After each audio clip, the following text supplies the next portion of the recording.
So good morning, everyone. Thank you for joining me today on a lovely morning, kind of breezy and chill. I'm new to Bakersfield.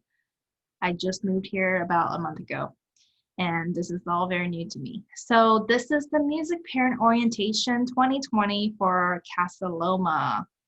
And I am so happy to be here. I'm so happy to be working with your children, whether if they're a beginning student or returning student. Okay, this is my Zoom link for all of the music classes. Um, when they are being pulled out virtually on the regular classroom Zoom, this is the link that they go to. And when they finish with my Zoom, they leave this meeting and they go back to their classroom teacher Zoom. So music is like as if they were in class, but happens virtually.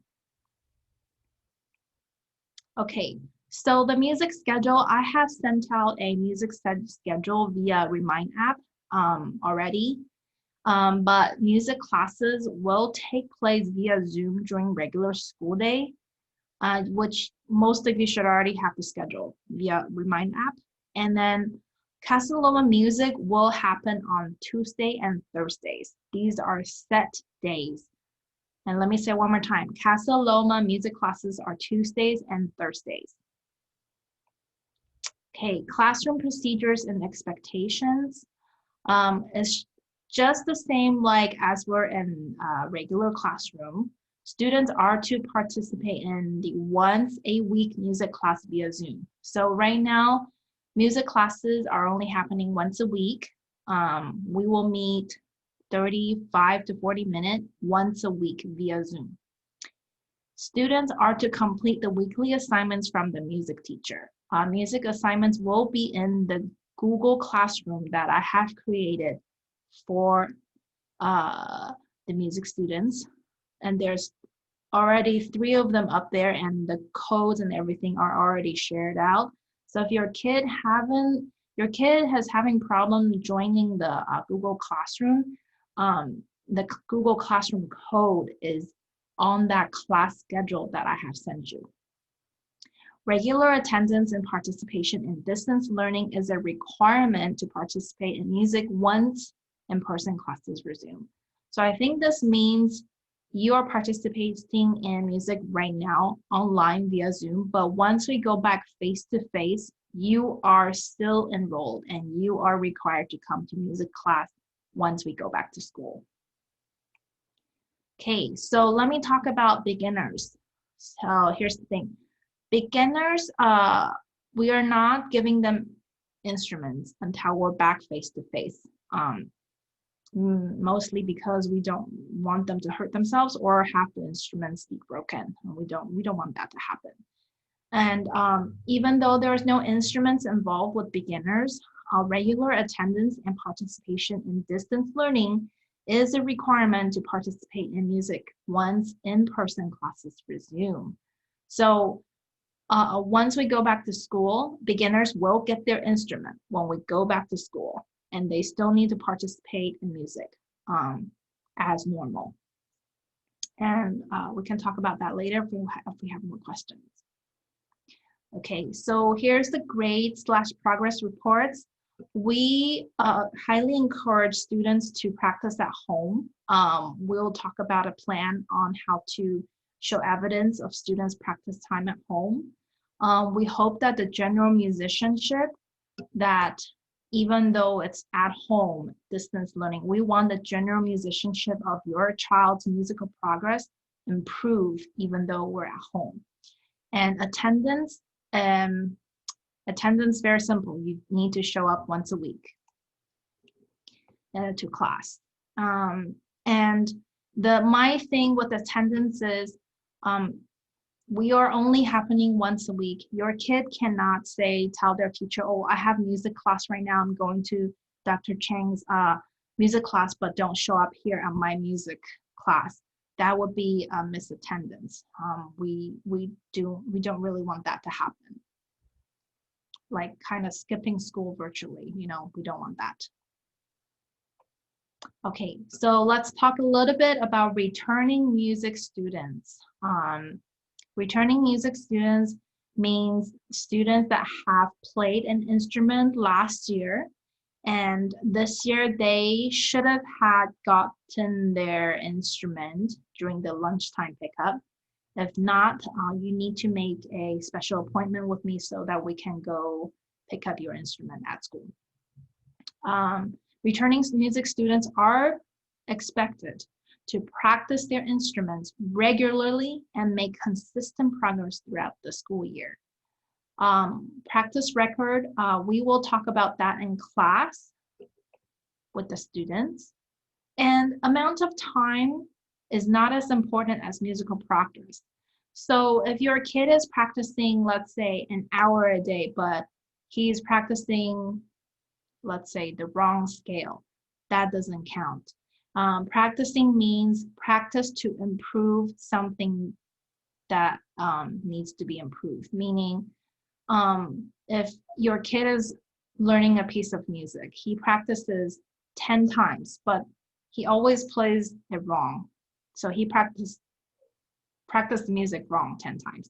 That's not what we're trying to do. We want to try to find out what is wrong in the music. We practice the little mistakes there, and that's what practice means, is to practice correctly. So amount of time is not important, but we do recommend 20 to 30 minutes every day per week is a general guideline. And including in the 20 to 30 minutes, this means your kid needs to warm up on the instrument. Your kid has to practice the scale, practice the things that they're not good at. They're not practicing things they're good at. They're practicing on things they're not very good at. That's what practice is. And then including taking care of the instrument and taking care of themselves. So that is what practice is about. Okay, let's keep on going. Okay, so next up, concerts and performances. Right now, all the performances are on hold until further notice, as we all know it, because of COVID-19. But teachers are talking about maybe some kind of online collaboration. We'll talk more about that later. Okay, so I talked a lot about practice from two slides before. This is a really great quote that was given to me by my very first music professor when I entered university. She's a flute player and she was super mean, but super kind and super inspirational. And she is probably the reason why I am teaching in public schools. So she would always tell us, basically yell at us to go practice. And she always says, practice makes progress. Practice never makes perfect, because perfect is an idea. It's sort of a goal. It's like a dream state. Being perfect is really difficult, and we need to accept that not everyone is perfect. We are all individuals and we are all unique. So we're not cookie cutters. So that's why it's very important when we practice. We're practicing to make ourselves better at our instrument, but not practicing to be perfect. We're practicing to make good progress and that we know what our strengths and weaknesses are. So practice makes progress. That's what I promote. Okay, so another thing that we've sort of mentioned via in passing and talking to you guys, maybe when I met you in person, is beginning students will also participate in Quaver music. And this is going to be the majority of the music instruction for beginning music. Quaver music is an online music content. It's designed for K-8 music, and it has very solid music foundation designed for elementary school. It is very broad and has a huge range of musical activities and music theory and music history and music composition. There's components of like say practicing and learning about rhythm and pitch, and there will be activities and lessons that are designed to learn about different instruments in Quaver. And the last thing is Quaver is really fun. I don't know if any of your kids have told you, but I showed them a really fun video, a song called Unique. I shared with their classroom teachers when I visited them to do like a little orientation with them in class. So Quaver is designed with SEL, social emotional learning. It's designed with a lot of the things that the school has based their education on. And Quaver is just like that, and it enhances their learning even more. So let's see if I could show you like maybe a page of Quaver later. Okay, so next slide up.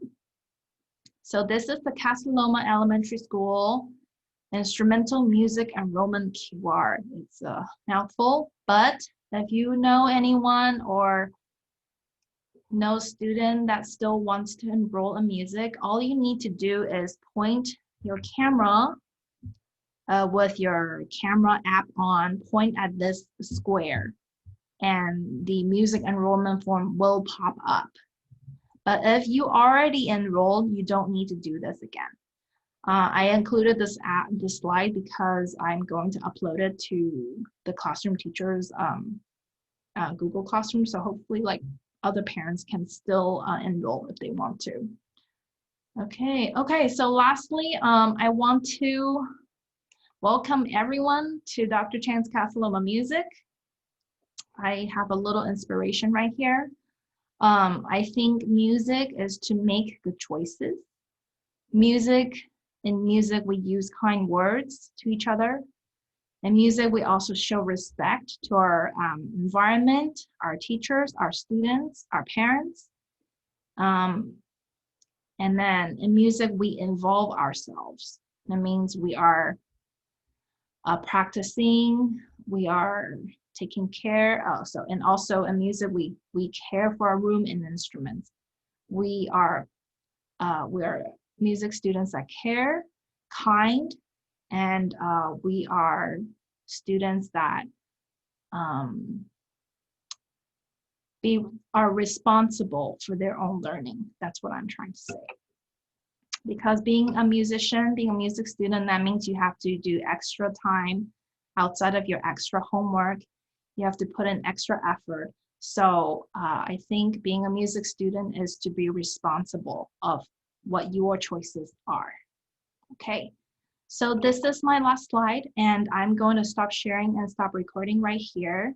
This entire presentation will be on my Google Classroom, and I'll try to post it everywhere else as much as possible.